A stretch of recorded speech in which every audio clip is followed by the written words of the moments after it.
जुगान है राजा, धैर्य जुगान है दिन में। हे हो गोरा ज्ञान, हे हो गुरु बाबा,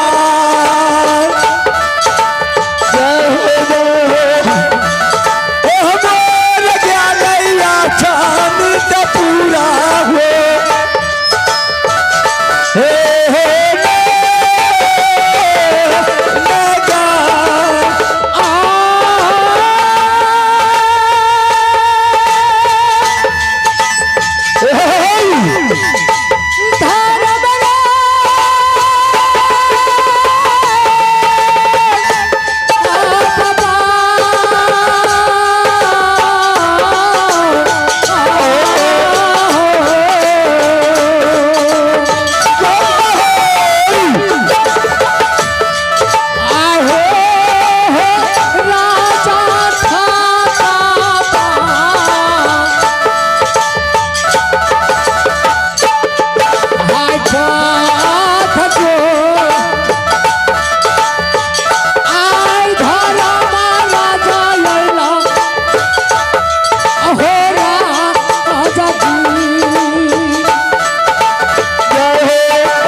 बाबा ठकबा पथ धर्मराज हमरा ठेक के हो कदली के भेज आ तोरो ठेक ले बाबा। पांचों पुत्र मर गए यहाँ अपने कहने लिए बाबू। हाँ। हे हो राजा की बेटा के आग में जला दिल हो, की बेटा के पानी में भसक राजा।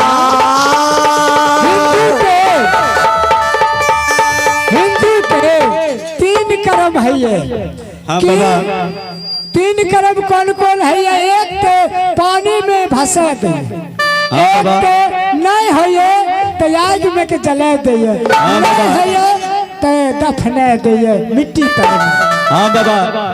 कि बेटा के तू मट्टी में दफना दिल हो, कि बेटा के आग में जला दिल हो, कि बेटा के पानी में भसा दिल हो बाबा। हो सापा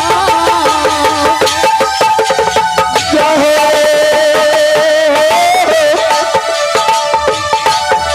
आहे हो राजा सा पाया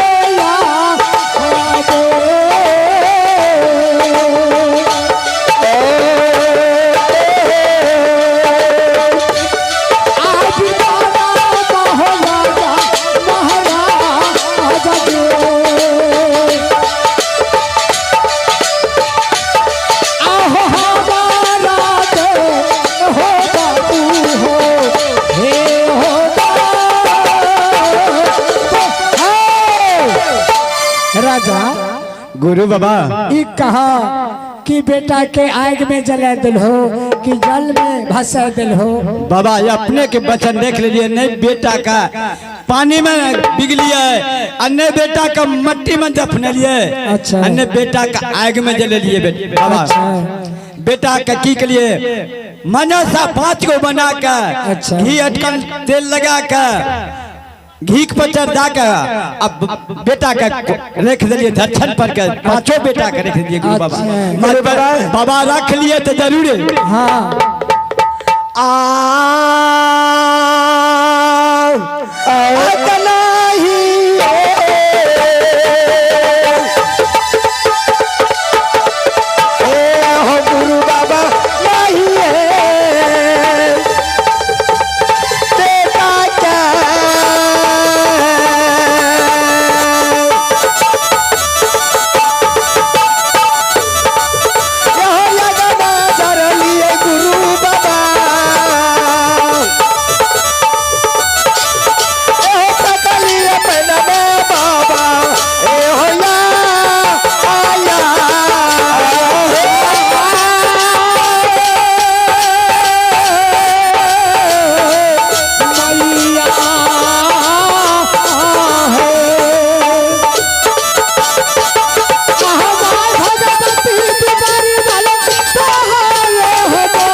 न पैन में फेंक लिए न आग में जार लिए गुरु बाबा।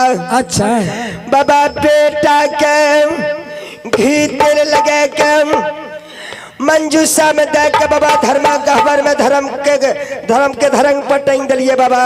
बाबू बाबा अब हमें खसी के सुसार लगा बाबा वना ने बाबा बना के रख दिलिए अछमीतपुर के समाज बाबा हमारा ढाठ बन जल के बाबा। बाबू एक काम कर, तू तुलसी के दल अक्षत ले ले, तू कह दियो कि हमारे गुरु महाराज जी ले और खसी के सुसार लगावे ला बेटा के हमरा जियते। ठीक है बाबा। अगर नहीं मानता हाँ तब हे हो बाबू तोरा बेटा के दल पर मार मार के देखल रे। ठीक है बाबा। अगर नहीं मानता तेरा बेटा के जिला देवे, बेटा के हाथ से दल हकार पहुंचा देवे, दलबर मार मार के सबटा। स्वामी जी हाँ तुलसी के दलिया छत लिया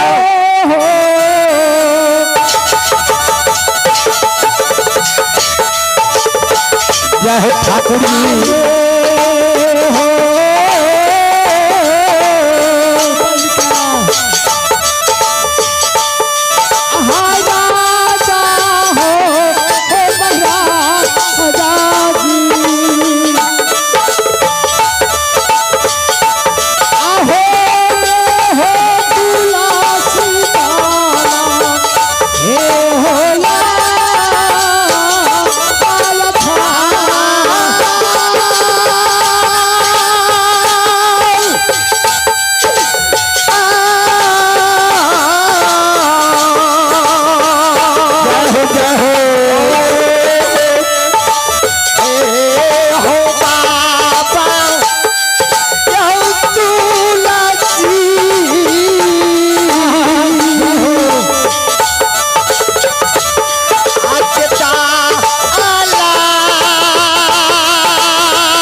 बाबा। हाँ कहिए। इसी दल अक्षत डाले ठीक है बाबा। से चल जा तोला से